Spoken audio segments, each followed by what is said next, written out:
हर रोज ऐसी कहानियाँ देखने के लिए हमारे चैनल को सब्सक्राइब करें और वीडियो को लाइक करें। चुड़ैल चिड़िया की डोली। सुंदर वन जंगल में बिट्टू चिड़िया रहता था और चंदन वन जंगल में उसकी शादी किट्टू चिड़िया के साथ होती है। और विदाई होने के बाद किट्टू चिड़िया को डोली में लेकर सुंदर वन जंगल आ रहे थे। चलते चलते तभी डोली वाले थक जाते हैं और दुल्हन किट्टू के पति बिट्टू को डोली वाले बोलने लगते हैं, दुल्हे राजा बिट्टू, अभी हम बहुत थक गए हैं, हमें थोड़ा सा आराम की जरूरत है। फिर बिट्टू चिड़ा बोलता है, इस पेड़ से अच्छी क्या जगह हो सकती है, हमें इस पेड़ के नीचे आराम कर लेना चाहिए। सभी उसी पेड़ के नीचे आराम करने लगते हैं। तभी बिट्टू चिड़ा अपनी पत्नी किट्टू के डोली के पास जाता है और अपनी पत्नी किट्टू से बोलता है, तू अभी हम आराम करने के लिए यहाँ पर रुके हैं, अगर तुम्हें कुछ चाहिए तो बाहर मत आना, हमें बोल देना। किट्टू बोलती है, ठीक है। कुछ देर बीतने के बाद किट्टू चिड़िया अपने पति बिट्टू से बोलती है, सुनते हो, मुझे बहुत ही प्यास लगी है। बिट्टू चिड़िया डोली वाले से बोलता है, तुम्हारे पास पानी है? डोली वाले बोलते हैं, मेरे पास पानी क्या, पानी का एक बूंद भी नहीं है। सभी पक्षी मना कर देते हैं। बिट्टू चिड़िया बोलता है, अच्छा मैं देख कर आता हूँ, आसपास कहीं पानी मिल जाए।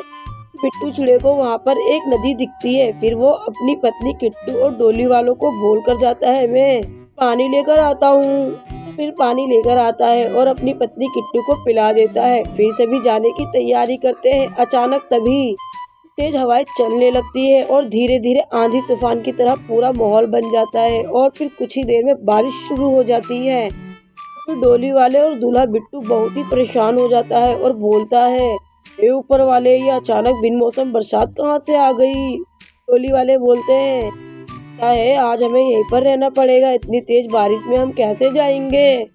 कुछ ही देर में बहुत अंधेरा छा जाता है और तभी उस अंधेरे में डोली के पास एक चुड़ैल आती है और जोर जोर से हंसने लगती है। चुड़ैल की डरावनी शक्ल देखकर डोली वाले और दूल्हे की तो सिट्टी बिट्टी गुल हो जाती है।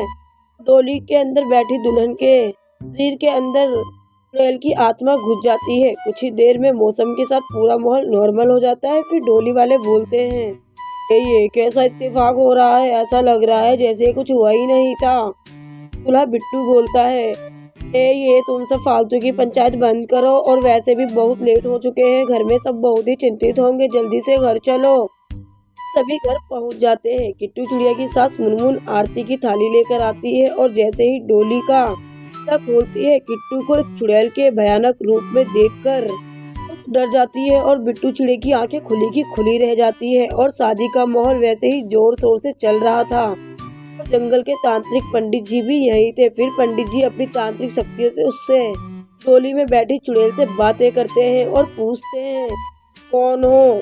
डोली में बैठी चुड़ैल सारी कहानी विस्तार से बताती है, बिट्टू चिड़े की पहली पत्नी हूँ और अब मुझे इसी की हरकतों ने चुड़ैल बनाया है। ये मुझसे बहुत ही प्रेम करता था, इसलिए मैंने इससे शादी की थी। जैसे ही इसे पता चला मैं एक बहुत ही छोटे बिरादरी से हूँ और इसके पिता बहुत ऊंची जाति के हैं, और ये मुझसे बोलने लगा, तुम्हें अपने साथ नहीं ले जा सकता, मेरे परिवार वाले तुम्हें कभी नहीं अपनाएंगे।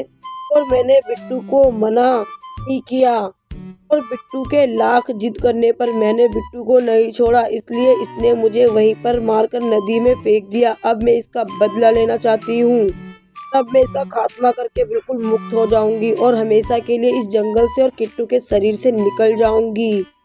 तांत्रिक पंडित अपनी शक्ति से उस चुड़ैल को किट्टू के शरीर से बाहर निकलवा लेते हैं, लेकिन तांत्रिक पंडित की कोई भी शक्ति उस चुड़ैल को नहीं मार पा रही थी। फिर चुड़ैल बिट्टू को मार देती है और हमेशा के लिए मुक्त हो जाती है।